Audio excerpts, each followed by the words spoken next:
So what's going on with cryptocurrencies? This is kind of the news analysis of cryptocurrencies. The US, to do stimulus on the economy, is borrowing a lot of money. And other countries like Japan have been able to do this in the past, up to a certain point. When you reach that threshold where you've borrowed as much as the market will allow, that borrowing starts to become more expensive. And also, people's ability to believe that you can actually repay it starts to decrease. And when they don't think you can repay the loan, you have to pay higher interest to get loans. Is the US at that threshold where it can't repay it? Probably not, to tell you the truth. We still have some wiggle room. But if we keep borrowing, I think we're borrowing almost $3 trillion that we're not paying for taxes.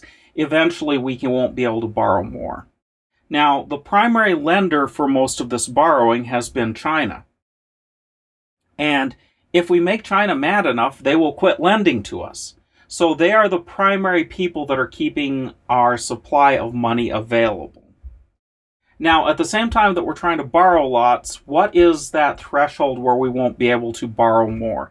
It turns out that it relates to your gross domestic product and how much you've borrowed. Right now, we've borrowed about 75% of a year's gross domestic product. And other countries have successfully managed to borrow up into about the 140% of their gross domestic product. So we have some room, provided that the money is actually available to borrow. Now, as you start to see, and this is kind of a forecast, if you start to see that the interest rates on T-bills, the discount that they pay at the beginning so that they get the money, and that's really an interest rate, starts to go up, that's going to be really bad. That means that the supply for the government to borrow money is running out. And there are two things that can happen. Well, first of all, you have to understand that the government owes a lot of debt, and we make payments every usually 90 days on this debt. If the interest rate goes up, we have to refinance all that existing debt as well. And if you can't refinance it, then you have to pay higher and higher rates of interest. Now, the more interest we pay is the more taxes that we spend going to the people that we're borrowing the money from.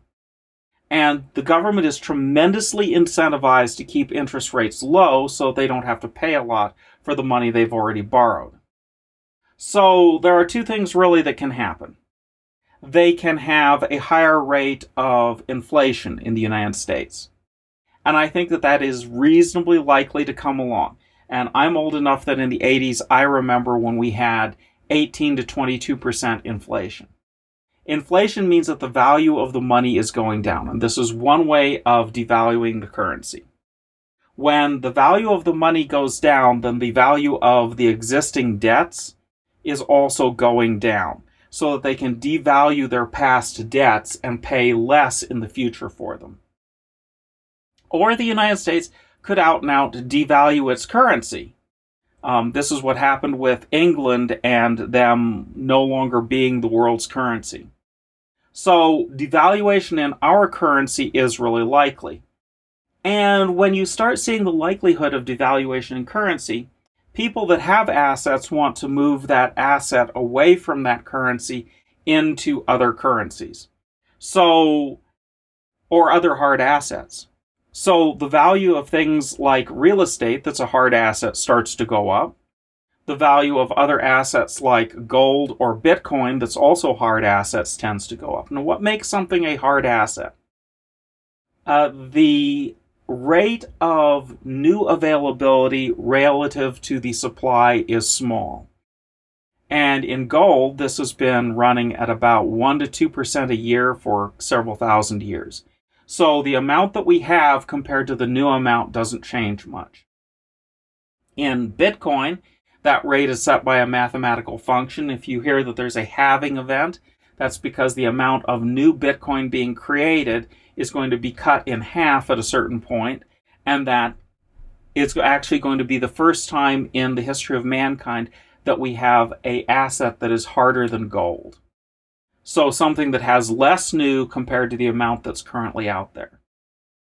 And then there are things for which there is very little new at all, like land.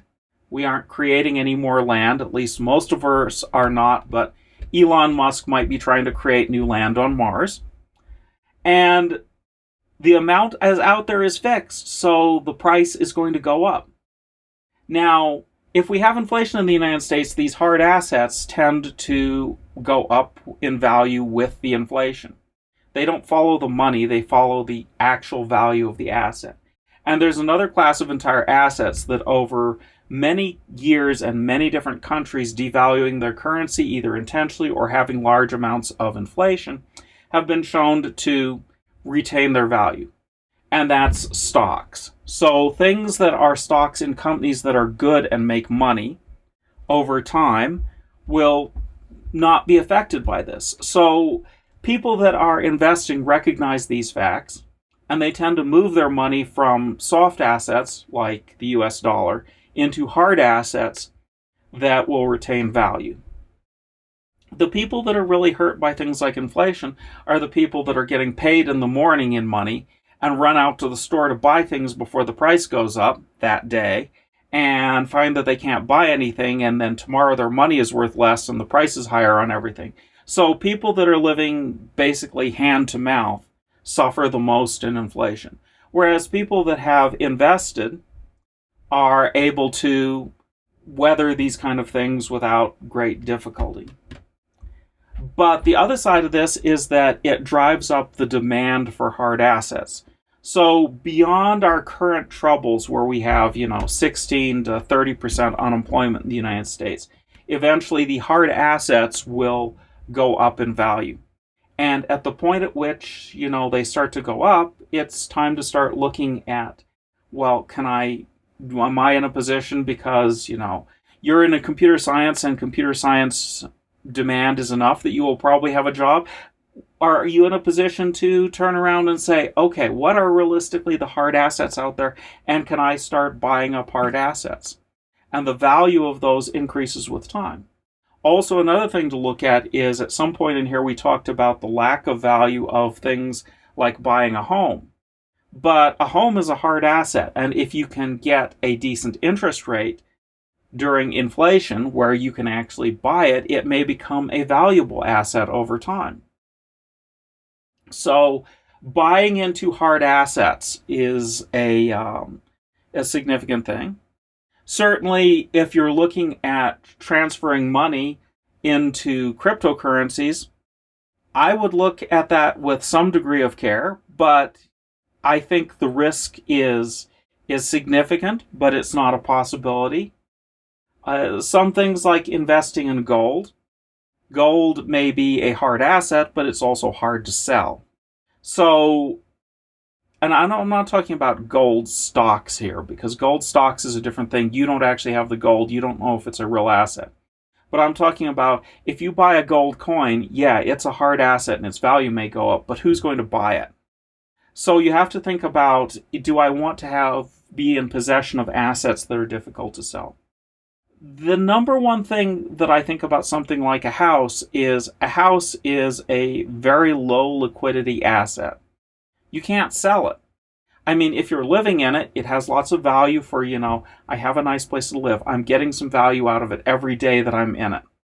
It has some amount of expenses, as in if you own it, suddenly, if the roof leaks, you have to pay to get it repaired. And it has ongoing expenses like property tax and fire insurance. But in terms of an asset that actually grows and you can sell, the mantra in the United States has been that you buy a house and you put your money in a house, and eventually when you retire, you have this valuable thing at the end. Now, that value may be a hard asset and may be increasing, but let's be realistic. To get the value out of that asset, you have to sell it. And what are you going to do? Move into a tent? I mean, it's not like you don't need a new home to live in afterwards. So you have to consider how tradable these assets are and how easy it is to convert that asset back into money when you get done. And it's not the only kind of hard asset out there. So the combination is, I wouldn't recommend against a person buying a house, but I would say do it with some caution and some forethought. Consider your alternatives. And also consider your alternatives to investing in cryptocurrency. Because any one of these investments, although this may be a good time to be investing in them, they also have their each individual risks and problems in investing.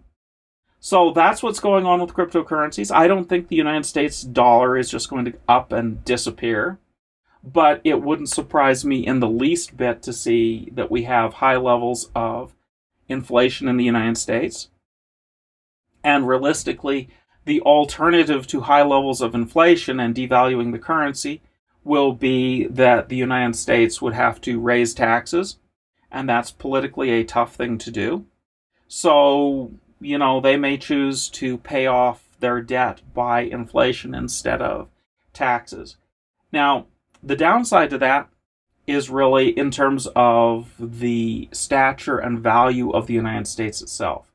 By having a stable currency that doesn't have inflation, that has good rates of return, the United States has managed to establish the world currency. Basically, if you want to buy a barrel of oil, you have to do it in dollars. But at the point where we have inflation and we're devaluing the currency, that's not going to be the case. There are other alternatives. Certainly, China is right now testing its first serious alternative, which is a blockchain-based currency that you could use for international exchange.